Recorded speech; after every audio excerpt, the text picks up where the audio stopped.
So Fieldy, we're backstage at the Roseland Ballroom here in Manhattan tonight. This venue is much smaller than the arenas and the amphitheaters you guys usually play. What made you decide to play a smaller place this time around? We just finished the Korn album, and we really, made a big point to go back to the roots, and playing places like this is going back to the roots. So that's why. Is there a different vibe in the smaller areas? It's hotter. On stage also? Yeah, man, you're playing, anywhere from 1,000 to 3,000 seaters. It really gets hot when you play 1,000 seater. But I prefer to play outdoor festivals.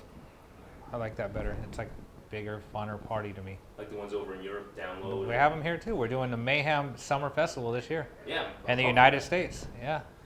And yeah, they have them here now. That's with Rob Zombie and Five Finger Death Punch and Lamb of God, right? Yeah, and probably like 15 other bands.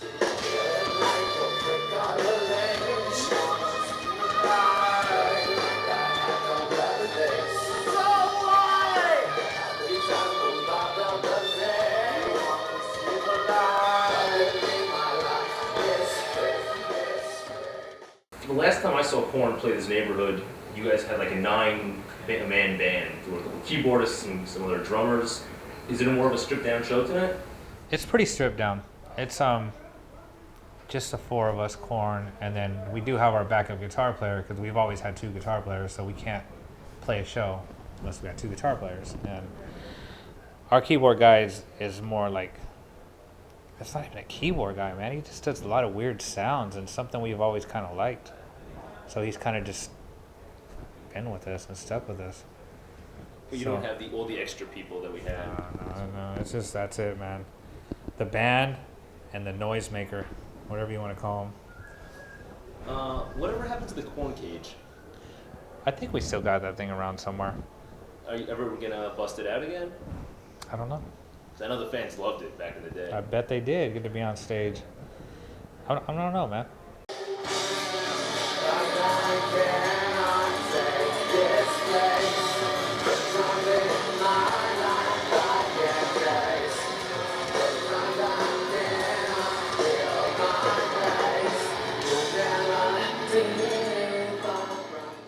Ed's been out of the band for a while, and you have a new drummer as well for a couple of years now. Has that changed the way you guys play live or record in the studio? It changed everything. I think I don't know, man. It brought it down to more core, like you're missing out, more musicians, and it's just gonna be heavier riffs. And I think that's really what it changed. Is there a different vibe on stage? Yeah. I mean, it's, I miss it because I like having more people up there, just more energy going on. But at the same time, having to make up for the energy, it's actually taking a toll. It's like I almost want another guy just so he can take up some of the slack. Because you feel like you gotta, I feel like I gotta make up for it, and it has its goods and bads with everything in life. Like.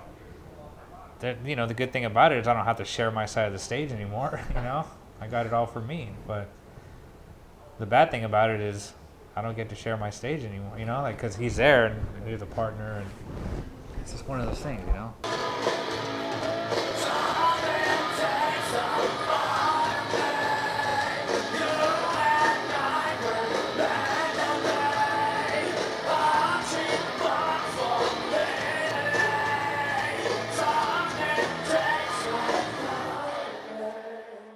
Well, that takes me to your cover of Another Brick in the Wall, which is also, you made that heavy as shit.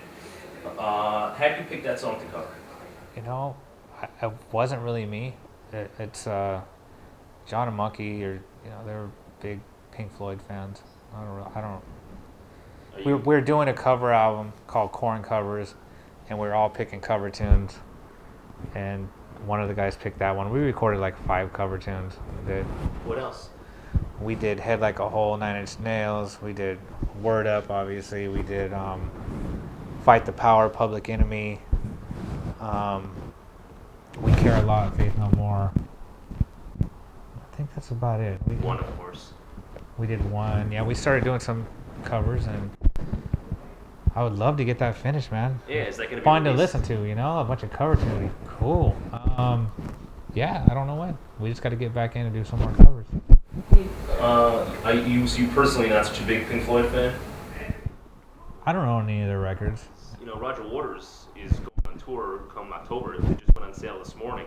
He's playing the whole wall live in concert. Yeah, I don't know anything about that, man. Here's that. I mean, when it comes on, sometimes I'll hear people play it or I hear it, and I'm like, I get it. It's dope. I just didn't grow up with it, so I don't really know it. But Roger Waters, actually, I mean, I know they're legendary. Roger Waters gave us a compliment, said that Korn cover that we did, The Wall, was the best he's ever heard anybody do. Really? I was like, wow, man. Because I know how legendary and powerful they are. I get it. Much respect.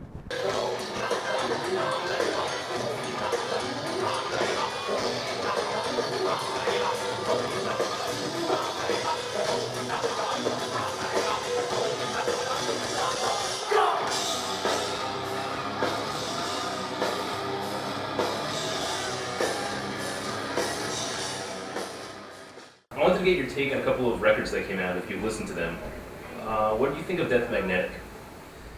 That's, I'm not really big on like newer stuff coming out. I don't really keep up too much. I don't listen to a lot of music.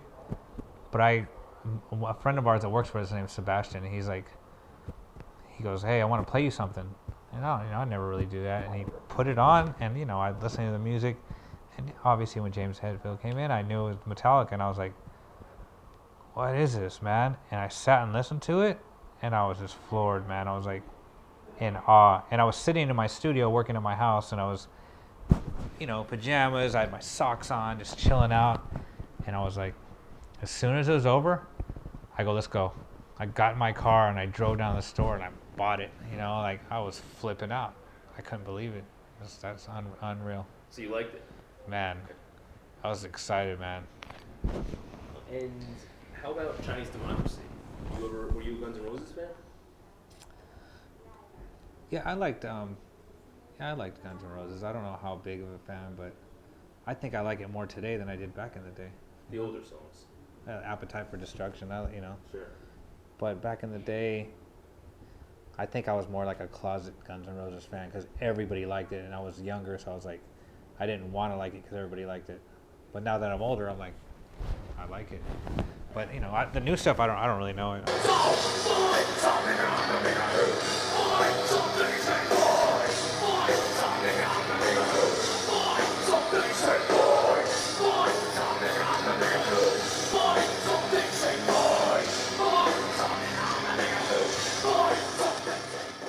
Just before I came here, I was on YouTube and I saw a video of you getting your armpit tattooed.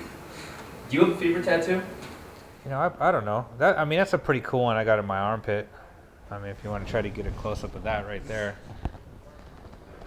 That must have hurt like hell. It's probably one of my favorites because it's just pretty unique, crazy looking, and it's probably my favorite because Jesus Christ changed my life. So it's like, yeah, man, that's probably the most meaningful than all this.